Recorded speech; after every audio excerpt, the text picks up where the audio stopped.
সহজ যেন জানতে পারে তার বাবা কেন চলে গিয়েছিল, বললেন অভিনেতা প্রসেনজিৎ চ্যাটার্জি।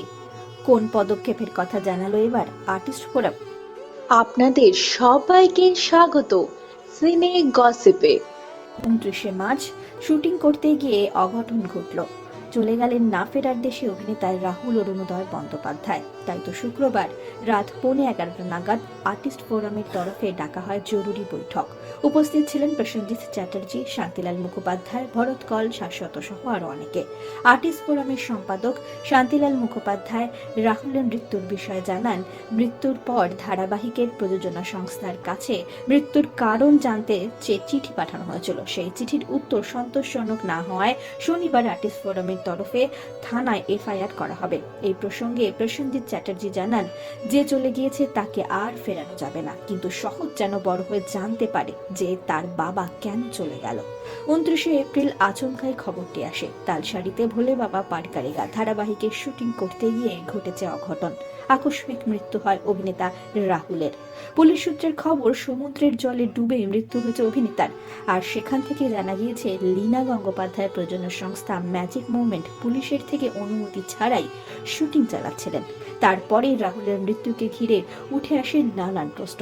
আঙুল ওঠে প্রযোজনা সংস্থার দিকে। কি ঘটেছিল, কিভাবে মৃত্যু হলো অভিনেতার? এই প্রশ্ন নিয়ে আর্টিস্ট ফোরামের তরফে আইনি পরামর্শ নিয়ে চিঠি পাঠানো হয়েছিল লীনা গঙ্গোপাধ্যায়ের সংস্থাকে, কিন্তু যা উত্তর মিলেছে তা সন্তোষজনক নয় বলেই তারা দাবি করেছেন। শান্তিলাল মুখোপাধ্যায় এদিন জানিয়েছেন, তাই আমরা ঠিক করেছি আইনি পদক্ষেপ করব। শনিবার সম্ভবত 2টো নাগাদ থানায় যাবেন আর্টিস্ট ফোরামের সদস্যরা। শোনা যাচ্ছে রিজেন্ট পার্ক থানায় দায় করা হবে অভিযোগ। প্রসেনজিৎ জানান, আমরাও আঘাত পেয়েছি, আমাদের মেনে নিতে সময় লাগছে যে রাহুল আর আমাদের মধ্যে নেই। আপনাদের মতো আমরাও উত্তর খুঁজছি কি হয়েছিল। আইনি পরামর্শ নিয়ে সব কাজ এগোচ্ছে, তাই 3 দিন সময় লেগে গেল। রাহুলের মৃত্যু নিয়ে তোলপাড় গোটা টলিপাড়া। একদিকে আর্টিস্ট ফোরাম চুপ করে থাকা নিয়ে প্রশ্ন উঠেছে, তো অন্যদিকে সোচ্চার হয়েছেন অনেকেই।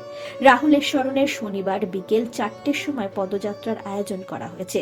সেই পদযাত্রা শিল্পী সংগঠনের দ্বারা আয়োজিত নয়, সে কথাও জানানো হয়েছে। ফলে আর্টিস্ট ফোরামের বিরুদ্ধেও অনেকের মনে প্রশ্ন উঠেছে। এই দিন সবটাই স্পষ্ট করলেন প্রসেনজিৎ, শান্তিলালেরা। শনিবার বিকেলে টেকনিশিয়ান স্টুডিও থেকে রাধা স্টুডিও পর্যন্ত পদযাত্রার আয়োজন করা হয়েছে। রাহুলের স্মৃতিতে তার গল্প, কবিতা পাঠ করা হবে শিল্পীদের দ্বারাই। আমরা হলাম সিনে গসিপ। জুড়ে থাকুন আমাদের সঙ্গে, সাবস্ক্রাইব করুন আমাদের এই ইউটিউব চ্যানেলটি।